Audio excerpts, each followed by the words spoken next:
Een dag na de explosie justerjoen in de Nachtegaalstraat in Drachten wordt duidelijk hoe groot de skee is. In een appartement wie een grote ontploffing, de ravage wie enorm. Uit de omgeving blijven alsjeblieft vanwege ontploffingsgevaar. Dank u wel. Een groot pad van de appartementen binnen na de explosie justerjoen in een flatgebouw in Drachten en het instatten daarna onbewembaar. Het gaat om in elk geval 12 van de in totaal 38 wenningen. Een 46-jarige bewoner rekt het verwoenen bij de explosie. In Drachten stiet voor u verslagjouwer Timo Jepkema. Timo, wat is de laatste stand van zaken daar? De laatste stand van zaken is dat er hier nog heel tijd een soort politie is. Dat is echt om de pan hier achter mij te bewaken. Er binnen hier echt nog een heel soort meesken. Meesken, werd toch de impact wel duidelijk wordt hier op de drasters. De impact van de klap die hier in het complex Slijn is. Maar ik kan beter vragen aan de burgemeester van de gemeente Vermellingen, Tjeerd van Beckum, wat de stand van zaken is. Van Beckum, wat is de laatste stand van zaken? Nou, zoals je ziet is het een behoorlijke ravage. Ze zijn op dit moment voor deel al aan het ruimen. En dat laat zien dat de politie eigenlijk nog volop bezig is met het onderzoek naar de oorzaak. We kunnen allemaal wel gissen wat het is. Hè? Explosie, gas horen we. Maar dat is niet zeker. En ik ben blij dat ze vandaag meteen konden beginnen. En ik hoop dat we de komende dagen duidelijkheid krijgen over de oorzaken voor deze grote impact in het centrum van Drachten. Er wordt volop gespeculeerd. Daarin wordt ook vuurwerk neemt. Wat kun je daarover zeggen? Nou, als het gaat om vuurwerk kan ik bevestigen dat er totaal geen vuurwerk ook is aangetroffen. Waar dan ook niet in de ravage die je ziet. Dat wordt wel gezegd, maar die kunnen we uitsluiten. Hoe is het met de man, de 46-jarige man die het verwoenen rekken is? Ja, op dit moment weten we niet anders dat hij nog niet verhoord is door de politie. Dat hij ernstige brandwonden heeft en daarvoor nu wordt behandeld. En dat is ernstig genoeg, dus dat heeft even tijd nodig. Ja. Kun je al iets beschrijven van de impact op Drachten? Nou, dit was, ik heb met bewoners gesproken net, de bijeenkomst gehad, een ongekende knal. Je zag ook wel het 4 vloeren omhoog getild doen breken en uiteindelijk een paar uur later doen instorten. Midden in het centrum, in het uitgaansgebied hier ook nog. Groot pand. Ja, het is een groot impact. Dit hebben wij in ieder geval jaren niet gehad. Dus ja, hier kijkt me wel van op. En ja, het is landelijk nieuws. Misschien omdat er ook geen ander nieuws is, misschien, ik weet het niet. Maar alle cameraploegen zijn er ook. Je kan het bijna niet missen. En ik word van heinde ver gebeld wat hier toch aan de hand is. Dus het is groot. Nou, wordt er onder bewoners ook praten over het feit dat er een melding dien is bij Zwartgroep, bij de wenningbeheerder Accolade, over een bewoner. Kun je daar meer over vertellen? Nou ja en nee. Kijk, laten we helder zijn. In dit complex van 38 woningen wonen 45 mensen. En uit dit gebouw, als je kijkt naar wat hier gebeurt, zijn er wel eens meldingen over personen. Mensen die overlast geven, geluids. Men hebben ook dicht op elkaar hier. En de bewoners die hebben ook denkbaar gemaakt. We hebben een melding gedaan, ook over deze persoon. Dat wil niet zeggen dat er een oorzakelijk verband is. In ieder geval zijn er meerdere meldingen gedaan over overlastgevende personen hier in dit pand. Klopt. En dus gaat het onderzoek nog heel tijd verder. Burgemeester Tjeerd van Beckum, dank. Voor eerst even dank. We komen dadelijk bij die waarom.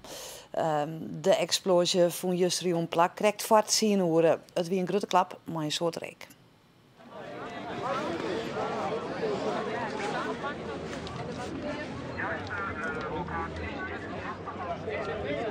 De ravage is groot.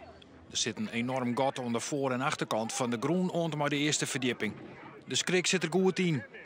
Ik ga gewoon bewoners net voor in de gaten wat er gebeurt. Ik dacht eerlijk gezegd dat mijn schildbak omviel. Maar dat was niet de klap. En toen keek ik om en toen zag ik al gelijk een hele grote scheur in de muur komen. En het trilde, dus ik heb wel heel erg gegild volgens mijn vriendin. Maar ja, wat er eigenlijk precies is gebeurd en hoe het is gegaan, het enige wat ik kon denken, ik moet hier maar weg, want het is niet goed. We zijn via de andere kant, via het trappengat weggegaan. Alleen we konden eerst dan niet naar buiten toe, want mijn voordeur was helemaal ontzet. Dus ondertussen hoorde ik nog wel meer lawaai, glasgerinkel. En toen zijn we naar buiten gerend. Nou ja, achter is een parkeerterrein en alle auto's zijn allemaal verzet, ontploft. Overal ligt glas, dus we moesten over al die auto's weglopen. En toen waren we weggerend en ondertussen had ik 112 gebeld. Helpdiensten binnen al machtig onwijzig. En om goed 11:05 stort een pad van het gebouw in. Bij Duidelijk achter we het goed duidelijk hoe groot de ravage is na de explosie en instorting van het flatgebouw. En er komen al gauw een soort mensen op aan.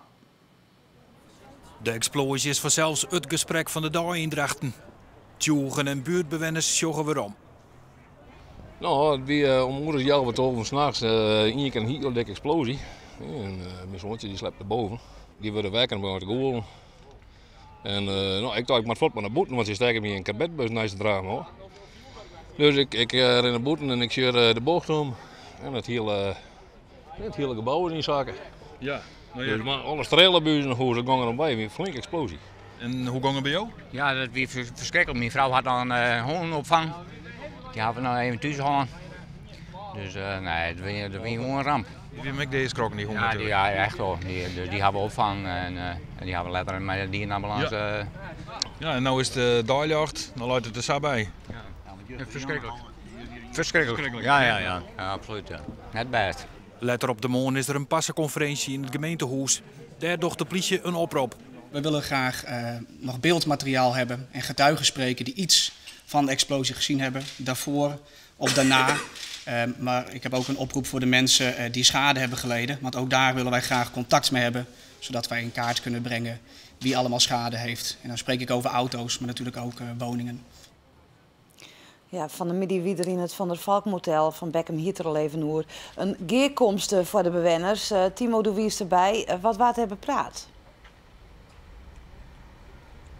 Ja, op die geerkomsten is praten over een skeervergoeding, hoe de mensen stiepen krijgen kunnen van de gemeente. Het wie daar bij dat Van der Valk Hotel een komen en gaan van journalisten. En de omwoners die voeren wil mij eens praten, maar ja, gewoon echt weer net.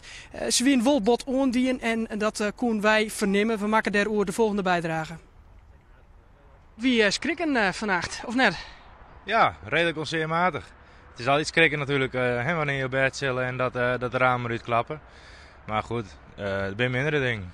Nou, wordt er een soort op praten over een mogelijke bewoner die het verwoenen rekken is dat er een meldingsbinnenkwam binnen bij de gemeente en de politie. Altijd luidruchtig, s'nachts is het altijd lawaai. Een bepaalde categorie mensen komt er toch die s'nachts graag leeft. Ja, en als je dat al op kluutjes zet, dan weet je hoe het gaat. En er komt net volle goeds van. En dat blijkt nou wel. Al met al binnen het emotionele tieren van je. Ja. Een achtbaan van emoties. En die kan alle kanten uitzitten. En het is ook net te voorspellen hoe de emoties zich de komende dagen hier in bieren zullen. Nou voel ik me vrij rustig. Maar het is best mogelijk dat ik morgen of over een week of over een maand opeens een weeromslag krijg. Zal bij wijze van spreken. Alles is mogelijk. Via Facebook is een actie op gang gekomen om de slachtoffers van de explosie te helpen. Mensen kunnen op Facebook-sites Ik Geef Weg Drachten en Weggeefhoek Drachten onjaan dat ze gewoon doneren willen of wenruimte beschikbaar hebben. En ons virus berichtjouwing over de explosie in Drachten.